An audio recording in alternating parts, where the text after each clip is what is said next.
Paris à Bruxelles. Fabriqué à base de plantes naturelles. N'oubliez jamais ça.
Mesdames et messieurs, merci de suivre Face à Face. Alors, Face à Face, aujourd'hui, va parler de plusieurs sujets, comme vous le savez, mais d'actualité, bien évidemment.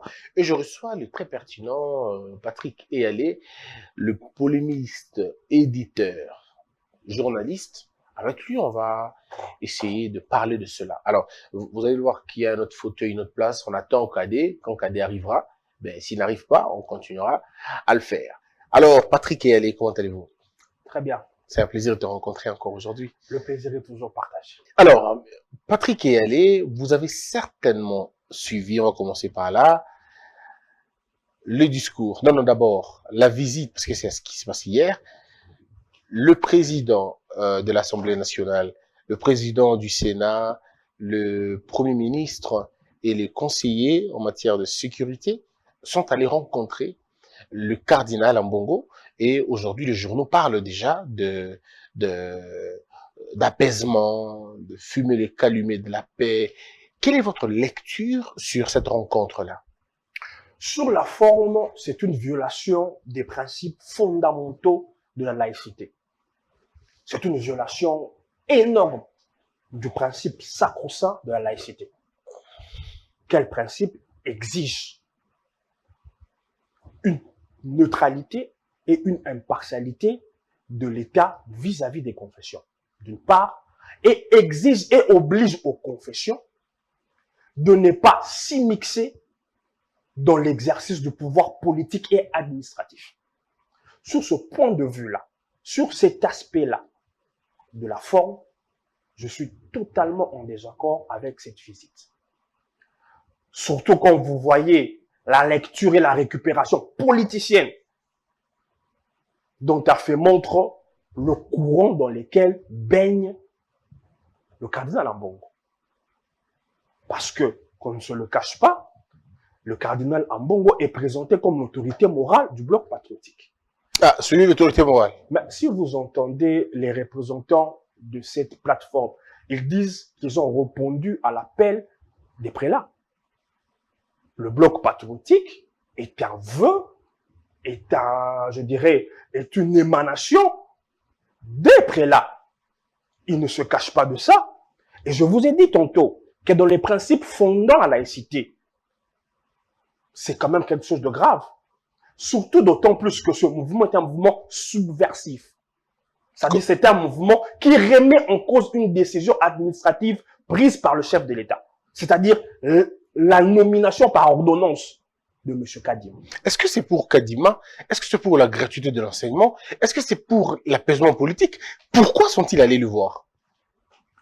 J'étais sur la forme. Parce que chercher l'apaisement avec un partenaire non négligeable, qui est l'Église catholique, c'est une bonne chose. Parce que, il faut se le dire, la tension était au maximum. Et il y avait, au-delà de la tension, beaucoup de manipulations aussi dans l'air. Je me souviens de la phrase « Je suis hautement en insécurité ». Il fallait pour ce faire chercher à apaiser les tensions. Parce que, quoi que l'on dise, quoi que l'on pense, M. Ambongo représente l'Église catholique qui est un partenaire, je dirais, de premier plan de l'État. Ce partenariat, dois-je le rappeler, doit se faire au regard des prescrits voulus par la laïcité. Ça, je l'ai déjà dit. Maintenant, dans le cadre de chercher l'apaisement, dans les cadres de mettre fin à certaines rumeurs, comme les deux parties l'ont dit, il était de bonne loi que cette rencontre se fasse. Mais j'aurais voulu, pour que les principes de la laïcité ne soient pas violés, que cette rencontre se fasse d'une manière officieuse. Parce que ce n'est pas une première. Depuis que notre République est République, nous avons cette faiblesse-là. Nous avons cette faiblesse-là de mener notre État comme État, un État non laïque, un peu comme l'Iran. Parce qu'en Iran, l'autorité religieuse est en même temps l'autorité politique. On l'appelle le guide suprême. On lui doit respect, on doit courber les chines devant lui. Quiconque ne respecte pas ce que dit le guide suprême est sujet à des fatwas, est sujet à des oukases. Et ce principe-là ne peut pas s'appliquer ici. J'entends souvent les gens dire, et à travers cette séquence, on ne blague pas avec l'Église. Mais mon Dieu, d'où ces gens ont appris ces genres de considérations? Mais qui disent qu'on ne blague pas avec l'Église? Vous entendrez ces âneries auprès de personnes sympathisant du bloc patriotique qui, dans leur élan, sont allés même plus loin pour dire que l'Église a triomphé. Parce que c'est faux que l'Église a triomphé. Pour que l'Église triomphe, là, on est dans la forme, maintenant si on va dans le fond, pour que l'Église triomphe, il a fallu que M. Kadima soit démis de ses fonctions. Mais c'est justement ça le problème, parce que vous voyez ça dans cet angle-là. Est-ce que l'angle n'est pas l'angle de la gratuité finalement? Non, il y a plusieurs fronts qui opposent l'Église catholique et l'État. Parmi ces fronts, il y a le dossier de M. Kadima.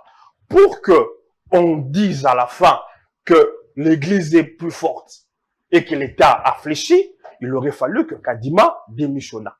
Il aurait fallu qu'on restituât à l'Église le FIP, frais d'intervention ponctuels, qui était institué avant l'application de la gratuité. Quel FIP? Quel FIP donne à l'Église catholique des millions de dollars. Pourquoi je dis des millions de dollars? Parce que dans la clé de répartition des frais que payer les parents, il y a une quantité dans la façon de distribuer. Il y a une part réservée aux professeurs, une part réservée au fonctionnement des écoles. Et aux parents aussi, hein? Une part rétrocédée aussi aux parents et une bonne part, j'ai appris que, par exemple, le cardinal, depuis Monsengo, avait droit à 100 dollars. Ben ça, c'est pas vérifié. On J'ai a entendu. J'ai appris. On a tous entendu. Non, j'aimerais autant, si jusqu'aujourd'hui, M. Ntsolé n'a pas pris le micro pour démentir sa rocambolesque histoire des 40 000 smartphones, il peut quand même prendre le micro pour démentir cela. pour démentir cela. C'est bien facile et bien beau de prendre les micros pour traiter les autres confessions religieuses, permettez-moi, des fripouilles. C'est bien beau et bien facile de prendre le micro autant que faire se peut pour dire que ils ont affaire à des va-nu-pieds quand il s'agit des autres confessions religieuses. Mais il faut aussi que sur les allégations dites à la voie publique, les concernant, qui ne se dérobent pas, si jusqu'aujourd'hui, nous avons rien entendu sur les faits pointés des 40 000 smartphones dont je ne cesserai de parler, mais au moins qu'ils nous disent que les informations nous livrées sur la voie publique concernant la quantité de $100 que ponctionne le cardinal, et ce n'est pas ce cardinal, depuis institué par Moussengo, est fausse. Voyez-vous, j'entends les gens réclamer du respect. Je veux bien. Ce sont des gens à respecter pour ce qu'ils ont fait dans beaucoup de domaines. Mais ce respect, comme on dit souvent, permettez-moi dans le Banalingala, et ça, pourquoi les gens veulent qu'on ait un maximum de respect pour ces gens qui, eux, en retour, n'ont aucun respect vis-à-vis des autres leaders religieux. Alors, vous avez entendu la manière désobligeante que M. Senga et M. Chollet ont parlé des autres. Donc, vous estimez que eux doivent être livrés à la vindicte pour des méfaits qu'ils aient commis. Vous voulez que nous parlions des méfaits? Vous voulez qu'on parle des enfants que font les prêtres par-ci et par-là? Ben, vous avez les imputés, les prêtres ici au Congo. Est-ce que vous avez déjà pris une sorte de pédophilie de prêtres au Congo? C'est en Amérique, là-bas, au Brésil et puis partout, mais pas en RDC. On n'a jamais été scandalisé par un acte pareil. Vous savez, si aujourd'hui, quelqu'un se met à parler du mal des prélats, mais il est considéré comme quelqu'un qui mérite d'être guillotiné parce que on est en train de considérer que l'Église catholique est assimilable à ce qu'est l'islam en Iran. Je vous dis, pour être quelqu'un qui vit au milieu des gens, autant j'entends des méfaits des pasteurs, on ne va pas se le cacher, autant j'entends des méfaits graves. Et en termes de déviation sexuelle, et en termes de cupidité, et en termes de détournement. Mais, je voudrais qu'on revienne sur notre question, parce que le problème, c'est que ici, les faits sont clairs. Le gouvernement, le Parlement, le cabinet du président sont allés rencontrer le cardinal chez lui. okay. Et nous savons tous aujourd'hui que l'Église et l'État ne sont pas en bons termes. Le cardinal a même parlé d'un nouveau départ. Il dit sur des nouvelles bases. Je voudrais savoir c'est quoi les anciennes bases. Quelles ont été les anciennes bases et quelles seront les nouvelles bases, sur base de quoi? Quelle est la facture? Quel est le prix qu'on a payé pour qu'on arrête toutes ces choses-là? Quels sont les sacrifices que l'État a consentis pour arracher la paix du cardinal? Et quelles sont les concessions que le cardinal a pu faire pour finalement avoir le gouvernement de son côté? Et puis l'avenir du bloc patriotique finalement. Qu'est-ce qui va se passer? Qu'est-ce que M. Labin Chollet, qu'est-ce que Nsenga, qu'est-ce qu'ils deviennent après cette rencontre-là? Ou alors c'est tout simplement de la poudre aux yeux? Non, on doit reconnaître tous ensemble que, je sais pas, je n'étais pas dans les secrets de Dieu. Je n'ai pas les informations concernant ce qui a été négocié. Parce que visiblement, c'était une négociation. Nous connaissons les prétentions. Je suis un peu gêné quand je dis Église catholique. Nous connaissons les prétentions de prêtre de M. Ambongo et sa suite. Ces prétentions, je l'ai dit tout à l'heure, tournaient autour de la démission de Kadima, de la gratuité de l'enseignement, qu'il fallait revoir.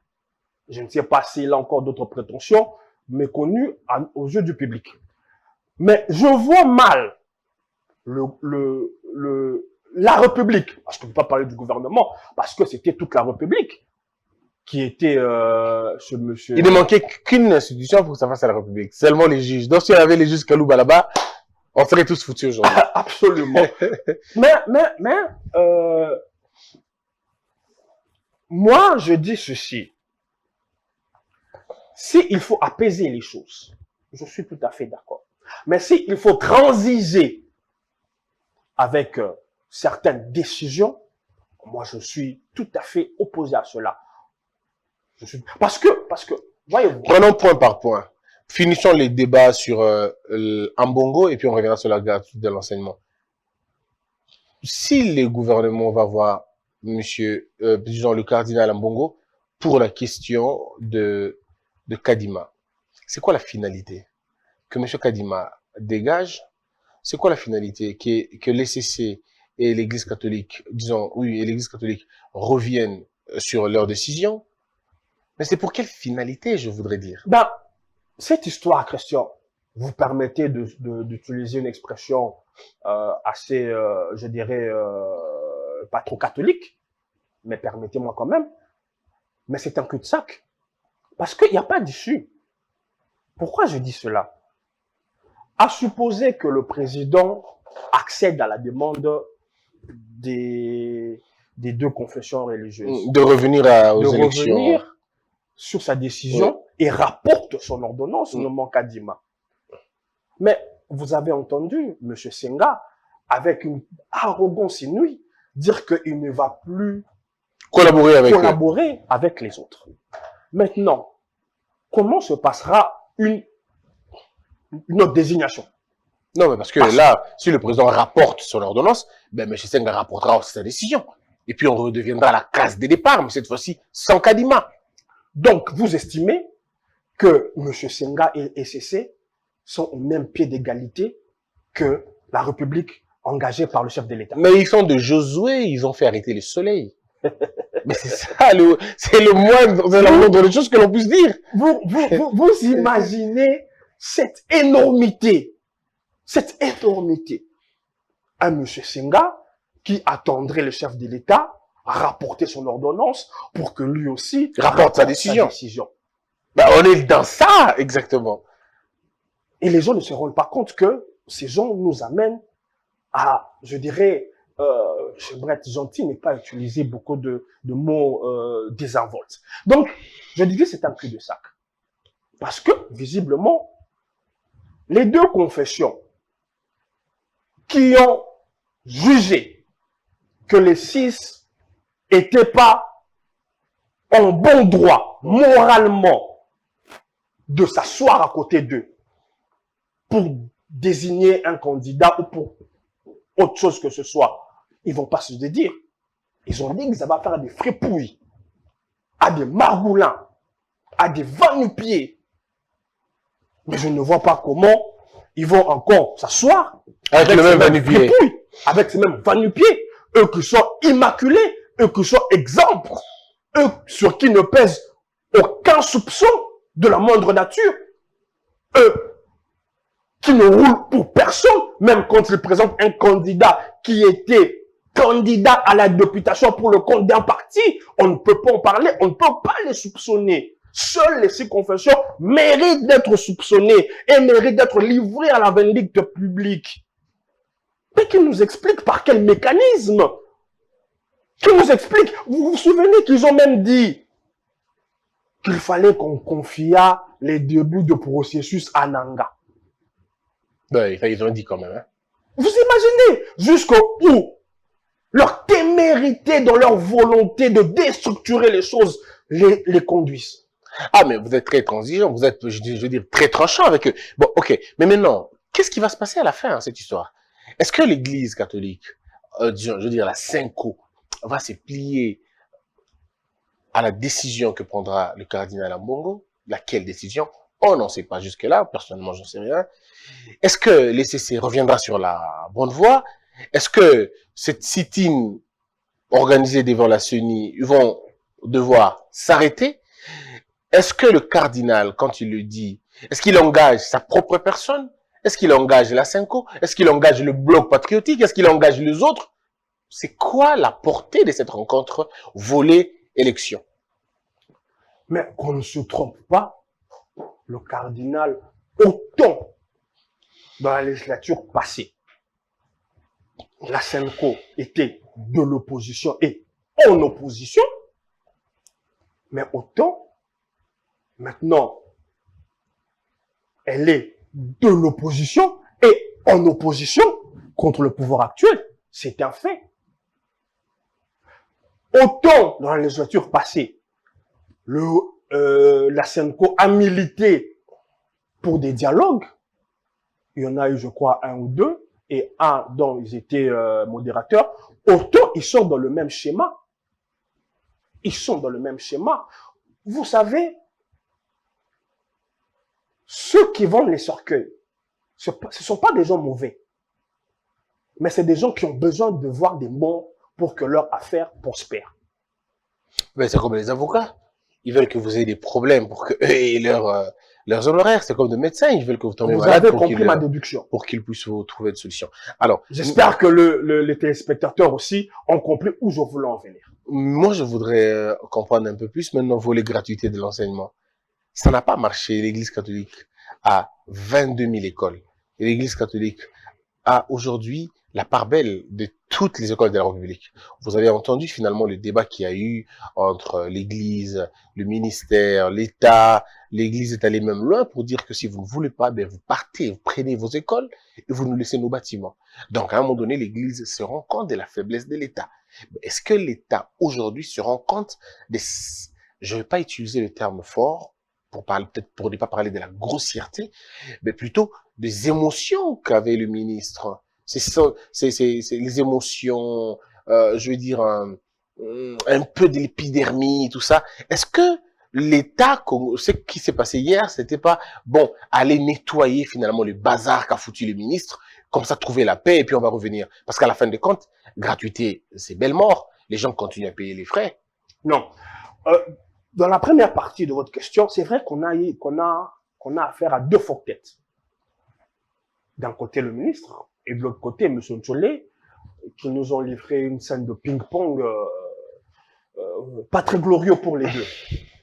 Mais j'estime que l'un et l'autre étaient dans leur bon droit. Il y a une manipulation tendant à faire croire que l'État aurait finalement cédé et concédé. Non. Il y avait un problème d'interprétation d'où commençait la formation de base et où elle s'arrêtait. Parce que souvenez-vous, dans le temps, après la 6e primaire, il y avait la première secondaire et puis la deuxième. Maintenant, c'est la 6e. On a à la 6e et la 7e. D'aucuns estimaient que la 6e et la 7e. Non, c'est 7e et 8e, je pense. 7e et 8e font partie de l'enseignement de base.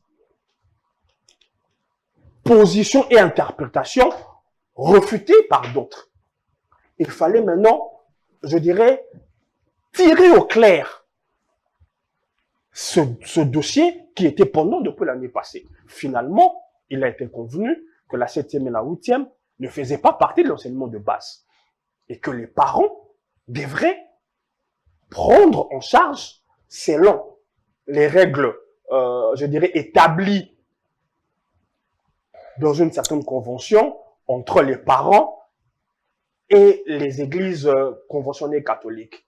C'est ça qui a provoqué une espèce de tollé pour la plupart des parents qui ont leurs enfants à la 7e et à la 8e. Parce qu'ils devront, cette année, payer le FIP. Le FIP en question qui a été, je dirais, revu aussi un peu à la hausse. C'est ça la difficulté. Mais l'enseignement de base tel que prévu dans l'article 48 reste gratuit. Alors, est-ce qu'aujourd'hui, qu'est-ce qui va se passer dans les discussions? C'est pourquoi je dis qu'il faut qu'on prenne un peu de temps pour qu'on lise exactement le... Je vais vous faire une petite révélation. Oui. L'Église catholique qui a beaucoup perdu dans l'applicabilité, l'effectivité de la gratuité, aurait, c'est des informations qu'on m'a données, moi j'aime utiliser les conditionnels quand je ne suis pas sûr de l'information, aurait, semble-t-il, demandé que la paye des enseignants effectuée par ces COPE leur soit confiée à travers leur structure Caritas. Je ne sais pas si cette demande est vraie et si elle est vraie, si cette demande a fait partie des discussions entre la République et M. Ambongo. Parce que, semble-t-il, cela pourrait permettre à l'Église catholique de, je dirais, un peu rentrer un tout petit peu dans ce qu'ils ont perdu.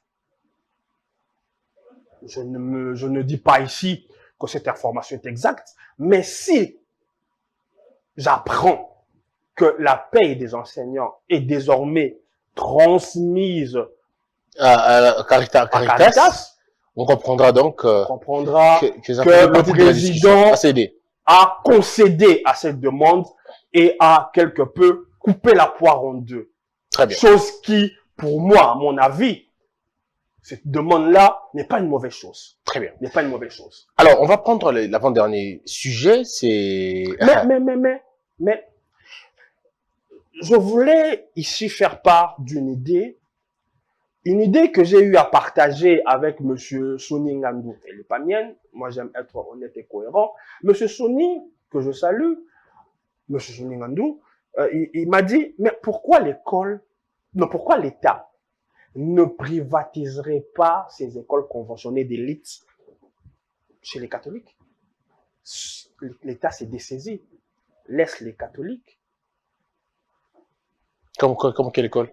Boboto, Bosangani. Et ça, ce sont les écoles de l'Église. Ce sont les écoles conventionnées catholiques. Non, quand on dit conventionnées, Oui. non. Ces écoles appartiennent à l'État. Oui, Et mais dont la l'État, charge a été confiée à l'Église. voilà, que l'État se désengage, privatise ces écoles, Qu'elles deviennent 100% catholiques. 100% catholiques. Ben là, il n'y aura plus de gratuité, on ne parlera plus. Non, la gratuité ne concerne pas que les écoles conventionnées. C'est ça ou c'est Non, la gratuité concerne toutes les écoles publiques voilà, de l'État. toutes les écoles publiques, Y compris conventionnées. y compris conventionnées. Oui. Maintenant, moi je dis que l'État, je soutiens, c'est pas moi qui le dis, mais je soutiens cela. Il y a quelques écoles, ils sont pas nombreux. Généralement, les écoles autour de la Gombe sont des écoles d'élite, dont les enseignants étaient, parce que ce qui pose problème, c'est qui a fait qu'il y ait une solidarité dans la grève. Parce que ces enseignants-là percevaient, en ce que Oui, 400 et quelques, il y en a qui avaient 700, voilà. 400, 500, 300. Mais après, quand vous allez faire votre uniformisation, ils vont se Voilà. retrouver... Donc, dans l'uniformisation, ils ont vu leur salaire baisser. Oui. Du fait d'une péréquation. Comme il était difficile d'ajuster tout le monde à ce qu'ils percevaient, on a trouvé une moyenne. Et dans la moyenne, eux, ils ont perdu. Mais comme ils ne sont pas, je dirais, sur les 600 000 enseignants, je ne pense pas que il y a près de 50 000 enseignants qui émargent de cette catégorie. Moi, je pense qu'il fallait privatiser. Très bien. Alors, on va poursuivre l'autre question. Bon, alors, là, ça va être chaud parce que je le dis déjà. Alors, il s'agit d'un discours. Et le discours s'est passé en anglais. Et ça s'est passé en Israël. Et il y a eu beaucoup de choses qui ont été dites au courant, je dirais, pendant le discours. Mais l'on retient la petite phrase que je traduis directement. On me refuse d'être président parce que mon père est juif. Et pour plusieurs personnes, il s'agit là d'un acte d'ingratitude pour celui qui a été gouverneur pendant plus de 8 ans dans un pays, sans qu'on lui reproche sa paternité juive, tantôt grecque ou même italienne, mais que la même personne revienne pour dire « on me refuse d'être candidat président ». Alors la question est celle de savoir, est-ce votre point de vue? Quel est votre point de vue sur la question? Sur la paternité, vous avez tout dit, mais le problème avec M. Katumbi, c'est que ce n'est pas simplement sa paternité qui est sujette à caution, car étant de papa étranger, mais aussi sa maternité. Parce que selon d'aucuns, je ne dirais pas selon d'aucuns, selon M. Mouyambo qui est encore vivant, et pas que lui, mais je cite M. Mouyambo, la mère de M. Katumbi est zambienne. Donc, on a affaire à un monsieur qui n'est ni de père, ni de mère congolais. Si cela est entendu, que M. Mouyambo nous avait pas raconté des carabistouilles.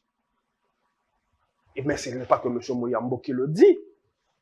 Cette histoire où M. Katumbi avait fait saisir les camions de la Gécamine, ce n'est pas des fables de La Fontaine, c'est des choses qui se sont passées. Mais il les avait fait saisir au nom de quoi et de qui? Et au profit de quoi et de qui? Du Congo? Ces questions doivent être posées, méritent d'être posées. Alors, jouer sur la fibre antisémite. ouais, parce que là, on vous accuse d'être antisémite. Hein. On accuse la RDC. Et puis après, c'est juste après le retour du président de la République. Donc, un peu comme pour dire, celui qui vous avez reçu ici n'est pas aussi franc avec vous. Parce que voilà, moi, je suis le descendant d'un juif, mais on me refuse d'être président chez eux là-bas. Les accusations portées par M. Katumbi sont des accusations qu'on peut qualifier, si on était un pays, je dirais, sérieux, de haute trahison. Comment ça?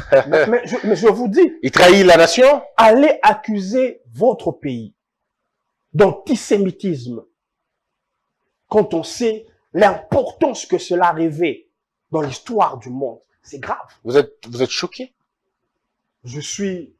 De sa part, je ne suis choqué de rien. Très bien. Alors, je reçois Joël Cadet qui est venu en retard. Il a plu à Kinshasa, ce qui est sûr. Certainement, vous avez été bloqué par la pluie. Mais vous êtes là, très bien habillé, avec un beau costume bleu. J'apprécie, mais je suis fan de la couleur bleue. Il faut préciser que c'est bleu marin. Ah, c'est bleu marin. Ah, vous aimez bien ces choses. C'est bleu marin. Des couleurs extrêmement rares. Comment allez-vous, Joël Cadet, qu'on appelle fièrement dans la profession le grand frère? Comment tu vas? Non, vous êtes les meilleurs. Lorsque vous êtes accompagné de Patrick qui connaît la contrebande. Ouais, tu as vu, hein? Tu as vu Non, c'est les successeurs de Papa Wemba. Tu as vu le style, hein? Mais Patrick, ça, c'est quoi? C'est quoi? C'est le brétélé ou quoi? Je comprends pas. Je vous donnerai le secret off the record. Très bien, allez-y. Non, c'est mon chauffeur qui est arrivé en retard. J'ai eu votre message avec peine. Bon, il habite au quartier où il y a un vrai problème de dos. Je m'excuse. Ce qui est très bien, vous rajeunissez tous les jours. Alors, on va aller aujourd'hui. Alors, mais on va faire... Non, mais avant vraiment d'attendre votre question, laissez-moi dire à Patrick et Ali que ce n'est pas Muyambo qui a dit que la mère de Katumbi était zambienne. C'est le demi-frère de Katumbi. Ça veut dire M. Raphaël Katebe Katoto, qui est le véritable fils du père de Moïse. Pourquoi vous dites le véritable? Je dis véritable parce que Katebe est issu de la relation normale. Attendez, 2 secondes. S'il vous plaît. Tantôt vous dites véritable, tantôt vous dites normal. Vous êtes dans les excès. C'est quoi normal et c'est quoi véritable? Éclaircissez. La mère de Katumbi, c'est une Zambienne. Vous affirmez. C'était la domestique dans la maison. Waouh. Mais qui est sortie. Ça, c'est Katebe qui le dit. Avec le père, donc le patron. Wow. Et de cette union est sorti l'homme dont vous parlez. Et chez les Juifs, aujourd'hui, les accusations de Moïse sont extrêmement graves. Ok, allez-y alors. Extrêmement graves. Parce que Moïse traite les Congolais d'antisémites. Combien de Juifs avons-nous dans ce pays qui sont congolais? Il y en a beaucoup, hein. Je vous dis, il y a des Juifs noirs dans ce pays. Mais il y a même un Juif qui a été gouverneur au Katanga pendant 8 ans. Son nom, c'est M. Moïse Katumbi. Il y a un Juif qui a été gouverneur, un Juif qui a appris à Kabila les vols. Ah non, là... Les détournements, s'il vous plaît. Ouais, c'est vous qui dites. Kabila, c'est infernal. Joseph Kabila, la famille de Joseph Kabila. Oui. La famille de Joseph Kabila ne savait pas les commerces et ainsi de suite, tout consort. Mais qui a appris? Moïse Kabila est au pouvoir depuis 2001. Moïse Kabila est... Qu'est-ce que je dis? Voilà, j'ai dit Moïse Kabila. Oui. J'ai dit... Joseph Kabila est au pouvoir depuis 2001. Quand est-ce que les histoires de Panama Papers, quand est-ce que les histoires de Hold Up RDC sont sorties? Qui est le coach de Kabila dans la mafia? Attendez, est-ce que vous affirmez des S'il choses? vous plaît, je vous dis. Vous pensez que Moïse Katumbi Je est un vous mafieux, dis donc ceci. vous le dites. Je vous dis ceci. Qui est le coach? Et d'ailleurs, quand Moïse se présente comme étant juif, il ne l'est pas. Moïse est grec. Attendez. Si on doit parler, son père n'est pas juif, son père c'est un grec. Attends, il ment même les juifs. Il ment même aux juifs. Parce que les juifs, il y en a dans toutes les nations du monde. Quand le Seigneur Jésus a annoncé que cette nation ne restera pierre sur pierre à 70 après Jésus-Christ, les juifs ont été dispersés à la destruction du deuxième temple. Les juifs ont été dispersés dans toutes les nations du monde. Je dis bien dans toutes les nations du monde. Et les juifs sont rentrés d'abord en 19 et puis en 48 lorsqu'ils ont créé l'État d'Israël. Donc, Moïse n'est pas juif, Moïse est grec. Et il joue sur cette fibre-là. C'est pour, j'ai aimé l'expression par Patrick utilisée, c'est la haute trahison. Parce que lorsqu'on aime son pays, lorsqu'on est congolais, Moïse allait se plaindre à Sakania, il allait se plaindre à Bassankoussou, il allait se plaindre à Ituri, à Doko, il allait se plaindre à Banganajika, il allait se plaindre à Kikwit, à Kaemba. Et comment vous pouvez prendre votre pays? Ce sont les Juifs qui vont les voter? Mais attendez, je voudrais comprendre un truc. Quand Katumbi dit « on me refuse », qui refuse à Moïse Katumbi d'être candidat? Parce qu'aujourd'hui, l'ouverture des candidatures du président de la République n'a même pas encore été faite. La campagne électorale n'a même pas commencé. Cette loi dont on parle là, ce n'était même pas encore au niveau d'une loi parce qu'elle a été déclassée. Et c'était encore une fois une réflexion tout simplement d'un citoyen. Qui est-ce que lui accuse exactement et pour quel motif en réalité? Je vous dis que la loi n'a pas été écartée. C'est aussi un mensonge des catombistes ou des fake newsers. Ok. La loi, lorsqu'on dépose une proposition de loi, un projet de loi, elle se trouve dans les pipelines. Elle est déposée, elle arrive au niveau du bureau d'études. Donc, ça arrive au niveau du président de l'Assemblée nationale. Le président de l'Assemblée nationale la renvoie, s'il s'agit d'un projet ou d'une proposition, au niveau du bureau d'études. Le bureau d'études fait ses études et remet ses conclusions au président du bureau qui va pousser cette loi-là au niveau de la plénière en discute, on remet à la commission jugée, traitée de cette question, le cas échéant, la commission PAJ, qui devrait en discuter, et après, elle revient à la plénière vote article par article, et on envoie pour une seconde lecture dans la chambre suivante. La loi Tchani n'a jamais été écartée. Donc, elle n'a pas suivi, elle est peut-être en voie. Elle est en pipeline. Donc, elle est sur la voie d'être étudiée plus tard. Elle est sur la voie d'être étudiée. Ah, d'accord. Il y a la loi que notre confrère Ipakal a déposée. On a annoncé son dépôt, mais il n'a pas été enregistré. Alors, qui est-ce que lui accuse exactement? Moïse Katumbi s'en prend à qui? Moïse s'en prend à Tshisekedi. Pourquoi alors qu'il est son frère? C'est alors qu'il le Quel dit. est son frère? Moïse n'a jamais été frère de personne. Comment ça? Je vous dis, Moïse n'a jamais été frère de personne, pas même de son frère Katebe Katoto. Vous en savez un peu plus que Je nous vous alors. dis, Moïse n'a jamais été frère de personne. Dites-nous un peu plus. Je vous dis, Moïse n'a jamais été frère de personne. Moïse, c'est lui ou rien.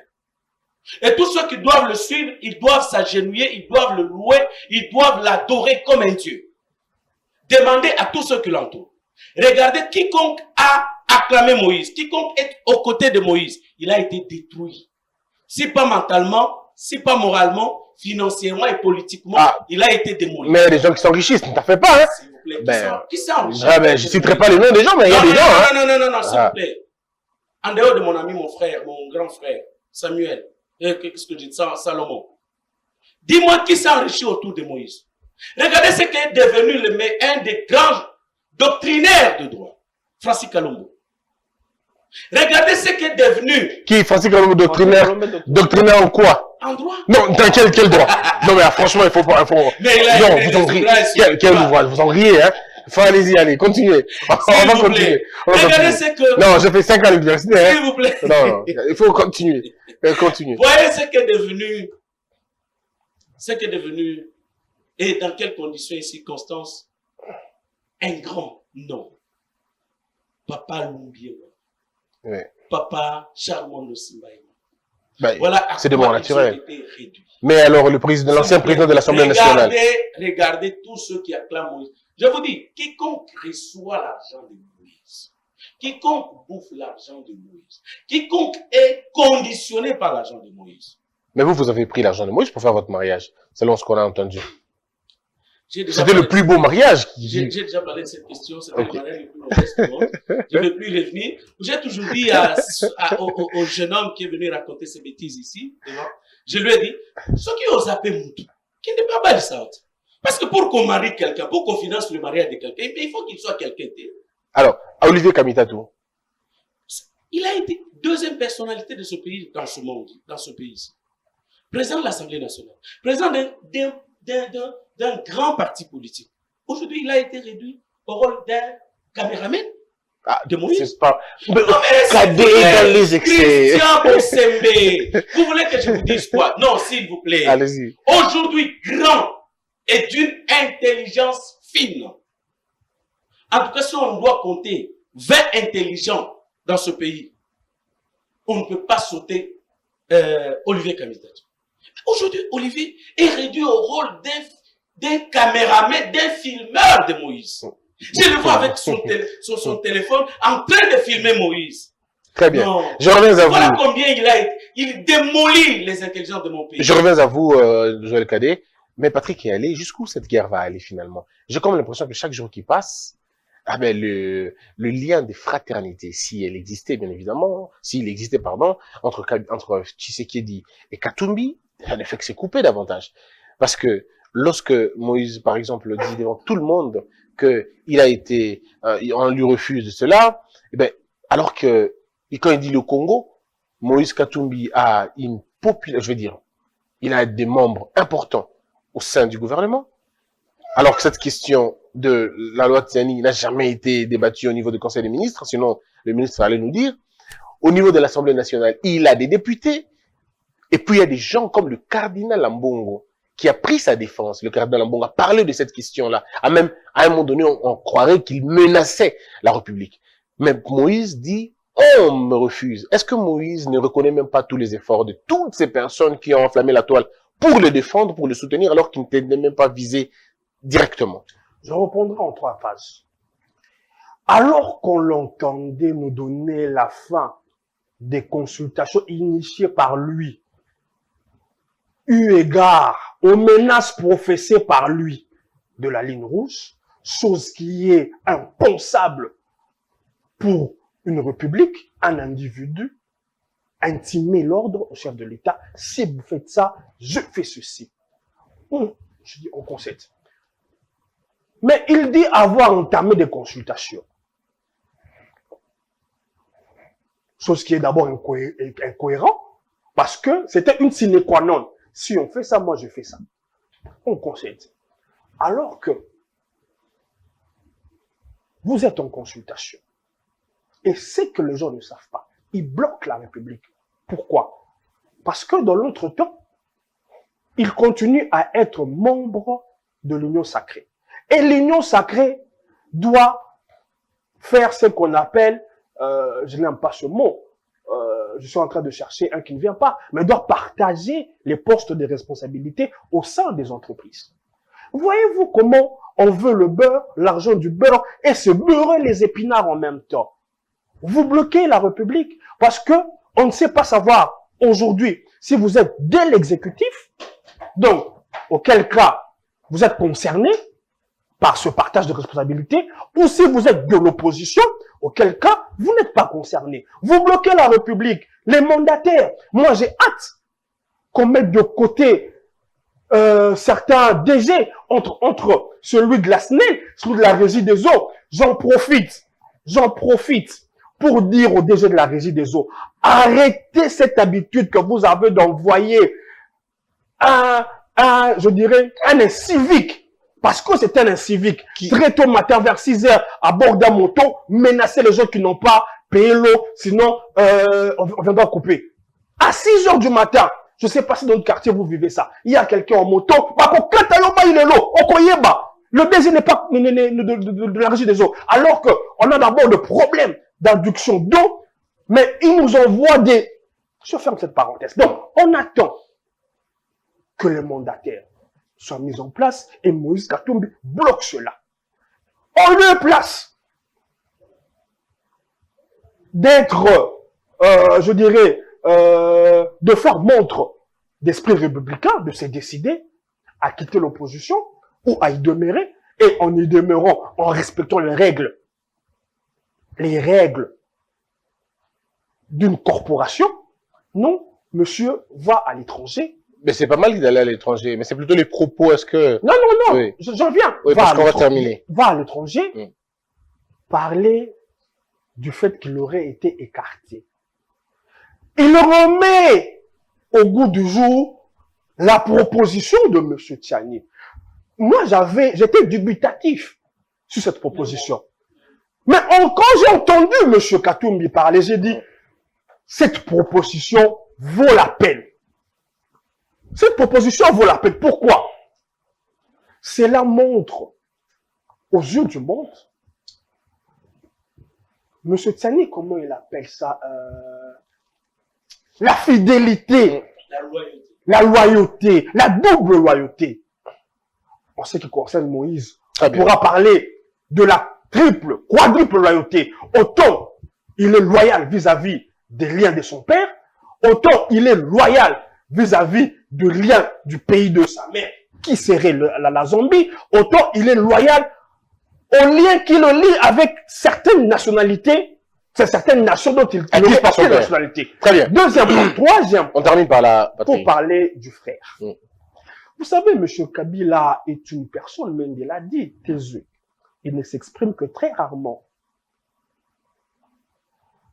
Les rares fois que M. Katumbi s'est prononcé sur les gens pour dire ce qu'il en pensait, il a eu à parler de M. Katumbi. Les rares fois, vous parlez de Kabila, il a parlé des gens, il a parlé de Katumbi. Et le rare fois Okay. où M. Kabila a parlé des gens, il a eu à parler de Katumbi. Il a dit que c'était un Judas. Pour quelqu'un qui a l'habitude d'être réservé, de ne pas dire tous les mal qu'il pense des autres. Mais il a violé son principe. Il a dit non, pour lui, je dois m'exprimer. Et peu de gens le savent. Parmi les choses qui ont causé une brouille entre Kabila et Félix, c'est le dossier de M. Katumbi. Quand Félix militait pour son retour, Kabila lui a dit, tu ne connais pas cet homme.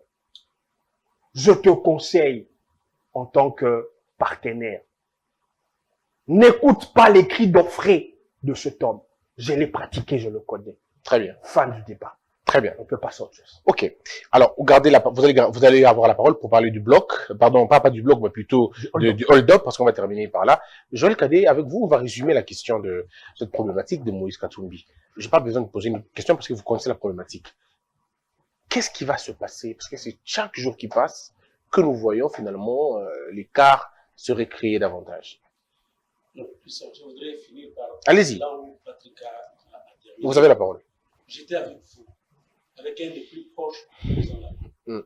Pas un des plus proches comme n'importe qui, un des membres de la famille du président de la République. J'étais avec vous. J'étais avec Serge Kabongo. J'étais avec Peter Tiani. J'étais avec Dionit Kani. Vous livrez tout le secret là. Hein? S'il vous plaît. J'étais avec Dionit Kani. Lorsque la personne nous a dit exactement l'entretien qui s'est déroulé entre le président Félix Antoine Tshisekedi et son prédécesseur. Quand Tshisekedi a demandé qu'on arrête les poursuites contre Moïse et qu'il va lui délivrer le document de séjour. Parce que les gens peut-être ne le savent pas. Moïse n'a pas encore le passeport congolais. On lui avait juste délivré un document pour entrer au pays. Mais pourquoi il n'a pas le passeport congolais? Parce que Moïse n'a jamais recouvré la nationalité congolaise et il n'a jamais le mot abandonné sa nationalité italienne. Renoncer à sa nationalité italienne. Parce que pour renoncer à la nationalité italienne, il y a un procédé, il y a une procédure, il y a un cérémonial. Vous devriez vous mettre à 100 mètres de la commune ou de l'état civil et vous déclarez que vous avez renoncé à la nationalité italienne. Moïse n'a jamais renoncé à sa nationalité et en conséquence, il n'a jamais recouvré sa nationalité congolaise. Les gens ne le savent pas. Mais qu'est-ce qui justifie les gesticulations de Moïse? Moïse sait, et vous le savez mieux que moi, que il y a des dossiers judiciaires contre lui. Notamment, il est plongé dans la criminalité économique. Si on a parlé de Panama Papers, si on parle de hold up, c'est parce que jusque-là, on n'a pas encore ouvert les casseroles où on trouvera trop de cadavres pourris dans le domaine économique. Des cadavres pourris à cause de Moïse. Parce que c'est lui qui a tué la SNCC. C'est lui qui a tué la GECAMI. Vous affirmez des faits. J'ai dit j'affirme, je ne parle pas au conditionnel, s'il vous plaît. Et si vous poursuivez en justice? S'il vous plaît, j'ai dit j'affirme que la SNCC et la GECAMI. La SNCC a été créée pour transporter les produits de la GECAMI. Et donc, la GECAMI devrait faire transporter ces minéraux par la SNCC. Mais Moïse arrive, il impose à toutes les entreprises minières partenaires à la GECAMI ces camions à Kuna Matata, ainsi de suite. Et par conséquent, la SNCC était par terre et la GECAMI également. Et la GECAMI, Patrick, et elle venait d'en parler. C'est Mouyambo, son avocat conseil, qui nous en parle. À l'époque, il était conseiller au ministère de Mines pendant que Papa Kiba Samaliba était ministre de Mines. Et ils sont appelés. Katumbi arrive. Quand Katumba arrive avec Mouyambo comme conseiller et d'autres membres du gouvernement, Kabila à l'époque, Moïse a fait arrêter les camions de la GECAMI pour une dette de 2 000 $, mais qui a été ramenée à 2 millions $. Pourquoi? Parce que le président Zambien Chiluba à l'époque a dit, vous avez la dette d'un citoyen Zambie ici. Et cette dette a été transformée en 9 millions $, avec lesquels il a battu campagne, aussi bien pour lui que pour Joseph Kabila. Et il y a eu des morts à Kilwa. Timothée Mbouya aujourd'hui qui est son proche, à l'époque secrétaire de l'Azado, Georges Kapiamba,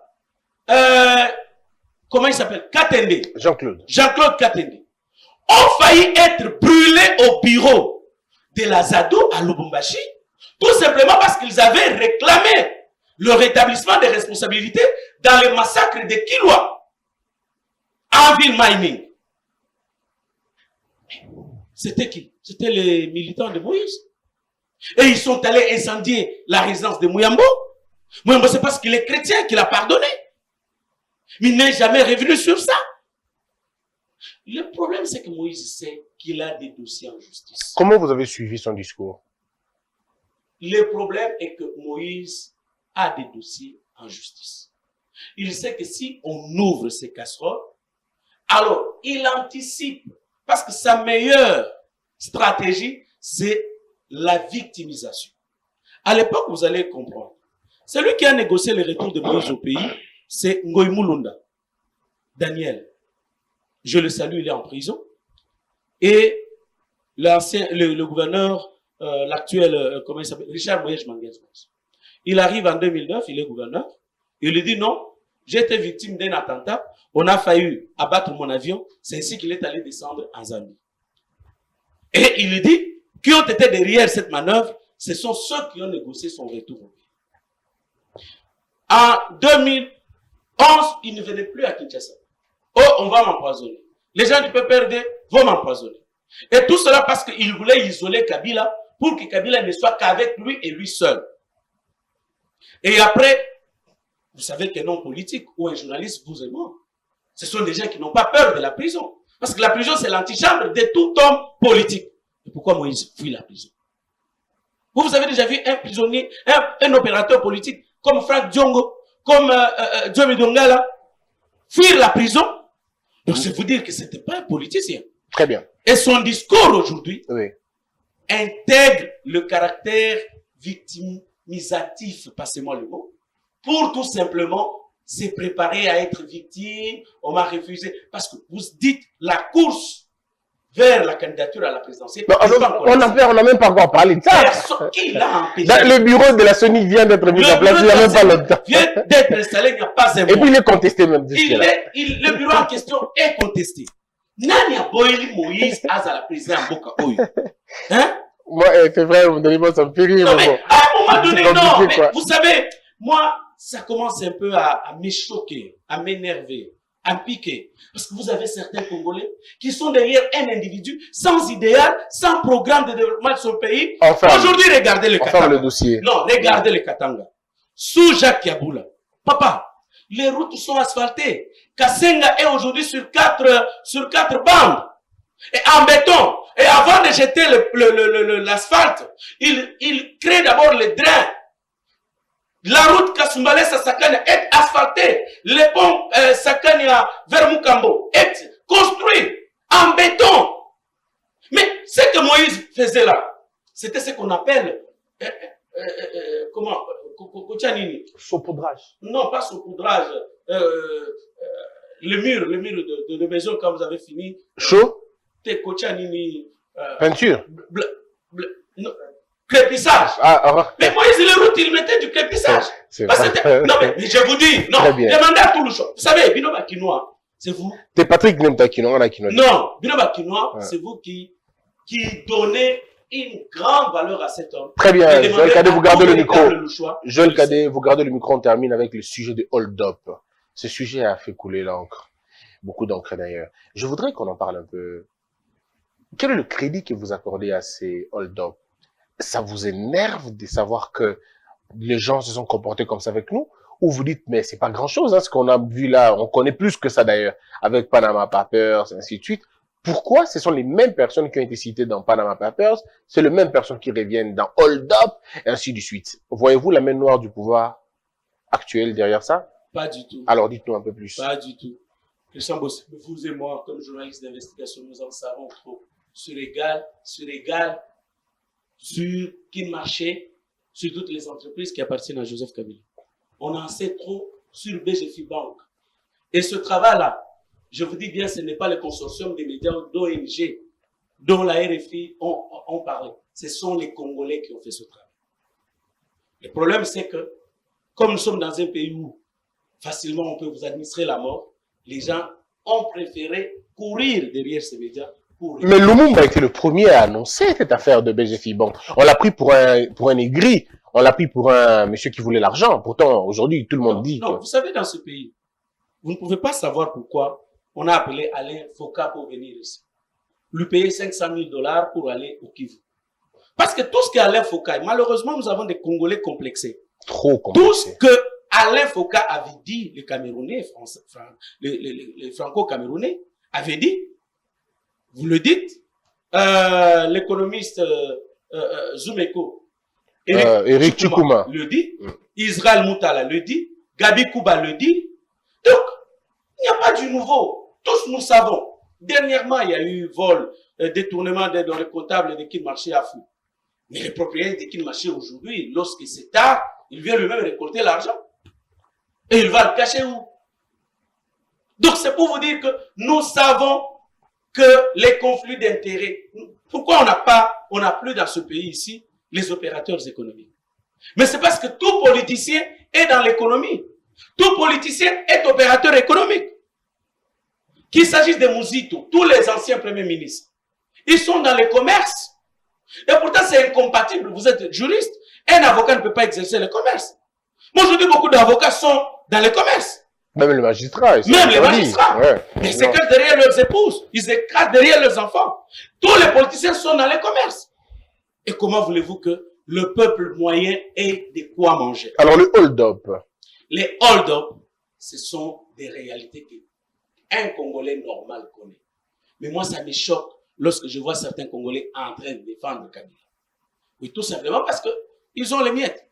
Vous savez, j'ai toujours dit, quand je vois Mama Warou donner 5 000 $, donner ceci, cela, Nous avons été dans une enquête avec vous, Christian Bossé, au niveau du ministère de l'économie. On sait que cette entreprise, égale pour parler d'elle, ne payait avait signé un contrat, un protocole d'accord avec la DGDA pour ne payer $1 sur chaque entrée d'un bateau. $1. Quelles que soient les tonnes. Et aujourd'hui, la DGDA est derrière l'IGF pour recouvrer ses droits. Vous pouvez réaliser cela. Patrick Yali, vous avez la parole. Joël Cadet va clôturer l'émission. Merci. Moi, quand j'ai eu vent de cette enquête, je ne me suis pas apaisanté sur ce que cette enquête dit. Comme je l'ai dit, tout ce que l'enquête dit, on l'a déjà entendu.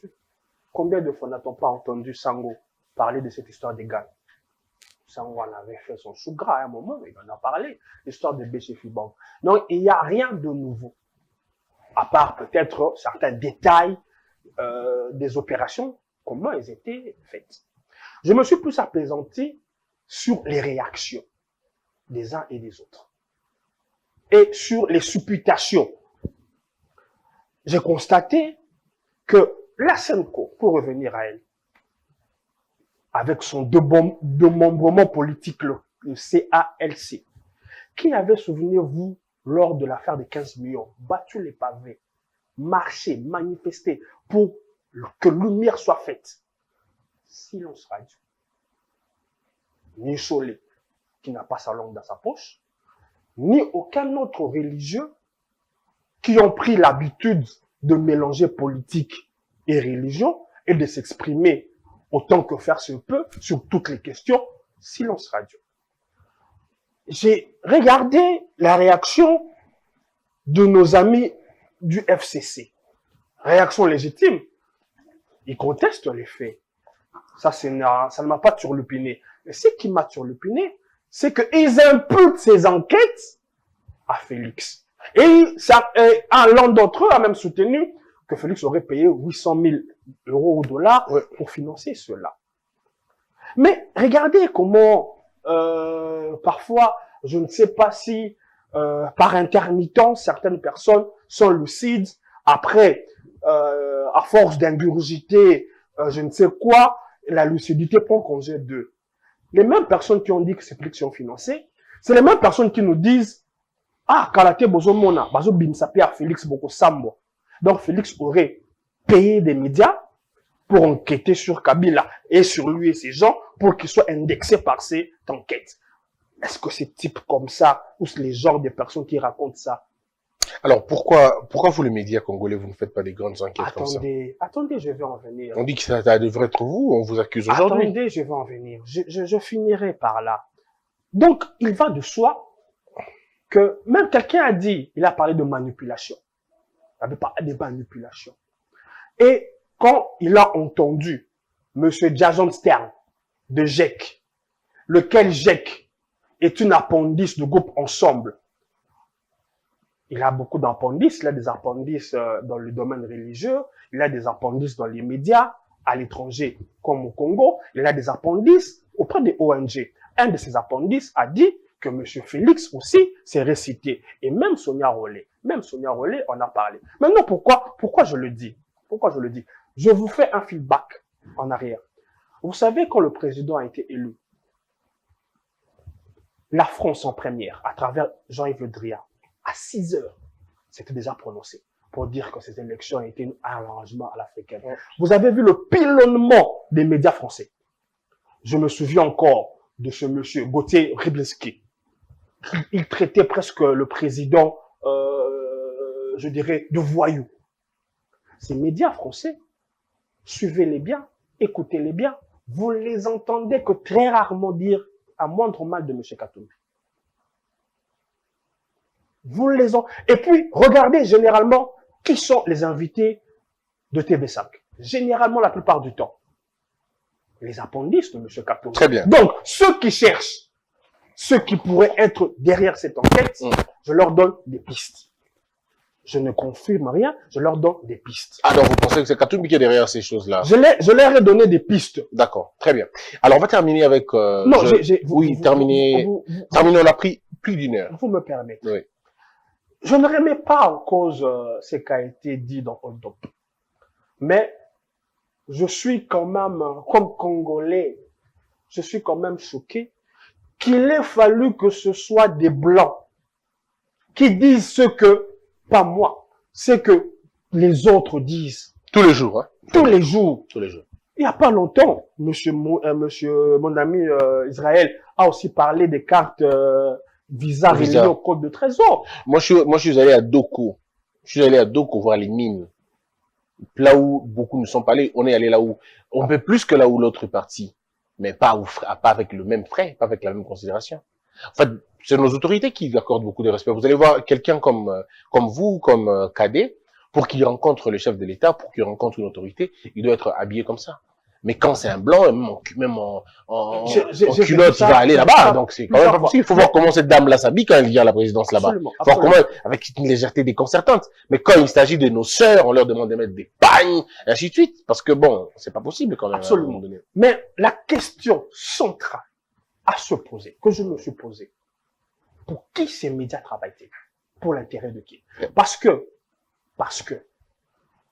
ici comme ailleurs, les médias ne sont ni neutres, ni impartiaux. Très bien. Joël Cadet, on clôture l'émission. Vous avez les mots de la fin. Non, je voudrais revenir sur, quand vous avez dit que je suis venu en retard, je voudrais revenir sur la question de la gratuité de l'enseignement. Il faut reconnaître qu'au niveau de Mbouila,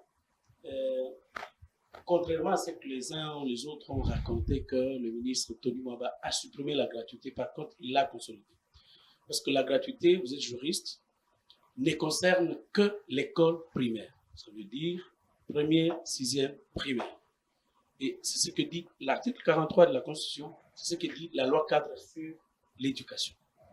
Et Bakonga et autres avaient entretenu cette confusion dans les cadres des détournements des fonds de l'État. C'est la première chose. Et deuxième chose, au niveau des POULA, il y a 9 milliards de dollars, 9 milliards de francs congolais qui ont été versés comme prime de gratuité. Ça veut dire, dans le budget concernant le sous-secteur de l'EPST, il ne restait rien. On a collecté partout ailleurs. La rencontre qu'il y a eu entre l'archevêque de Kinshasa et les responsables des institutions, ce ne sont pas eux qui ont sollicité cette audience, c'est lui qui voulait être reçu par le chef de l'État. Mais considérant son arrogance, son manque de sincérité et sa haine, le président de la République s'est réservé de le recevoir. Mais par politesse, il a délégué les autres membres des institutions pour aller les rencontrer, sur insistance de ceux-ci, parce qu'ils ne voulaient pas que le bras de fer continue. C'est ainsi qu'ils ont été reçus, le Premier ministre, le président de l'Assemblée nationale, le président du Sénat, ainsi que le conseiller spécial du chef de l'État. Et ils sont allés, non pas à genoux, comme les gens le disent, non pas pour se confesser, comme les gens le disent, mais ils sont allés pour l'écouter, lui, sur ses propres revendications. Et il a fait passer. Et vous allez entendre qu'il dit qu'il s'est agi de calumet de paix fumée. Ce ne sont pas les membres des institutions qui le disent, mais c'est lui qui le dit. Et enfin, il faut relever que Tony Mwaba a été invité hier par les évêques. C'est lui qui a été invité pour intervenir, expliciter qu'ont été les travaux de Mbouila, et ce n'est pas lui qui est allé également s'agir. Très bien. Donc il y a l'intox que la manipulation, la désinformation que les gens font, malheureusement, sans connaître que l'État reste l'État. L'État ne peut pas s'agenouiller devant un individu, en bongo soit-il. L'État reste l'État. Et enfin, je voudrais finir par là. M. Katumbi doit être sincère. Vous allez finir votre parole en debout pour terminer. Oui, M. Katumbi doit être sincère. Il a demandé que si Kadima était confirmé, il allait quitter. Parce qu'aujourd'hui, la République est totalement bloquée. Parce que le travail du partage, les quotas, ça a été débattu. Mais aujourd'hui, le président ne sait pas. Mais les mandataires, parce qu'il y a les quotas réservés à l'ensemble. Moi, je demande au président qu'il s'assume comme garant des institutions, du bon fonctionnement de toutes les institutions pour nommer les mandataires dans les entreprises publiques, dans les établissements et services publics, au lieu de suivre les agitations des Katoum. Merci. S'il ne beaucoup. le fait pas, Mm. c'est le pays qui perd plus. Très bien. Parce que tous les mandataires nommés par Kabila continuent à ne pas être loyaux vis-à-vis de lui. Très bien. Ils servent encore Kabila. Merci beaucoup, Patrick Yalé, d'être passé. Merci, Joël Cadet. Merci. Votre retard a été excusé Merci. par votre Les nécessaires excuses. belle prestance. Mesdames et messieurs, ça n'est fini pour aujourd'hui. J'aurai le même plaisir de vous retrouver très prochainement avec un nouveau numéro. C'est Dio, c'est vous qui l'avez demandé. Eh bien, vous avez voulu qu'ils parlent sur la question de hold-up. Ils ont parlé de bien d'autres sujets d'ailleurs. On se retrouve très prochainement. Que la peur quitte nos esprits et que Dieu bénisse les RDC.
De Paris à Bruxelles, Les parfums d'Igor sont naturels. N'oubliez jamais ça. Debout Congolais, unis par le sang, unis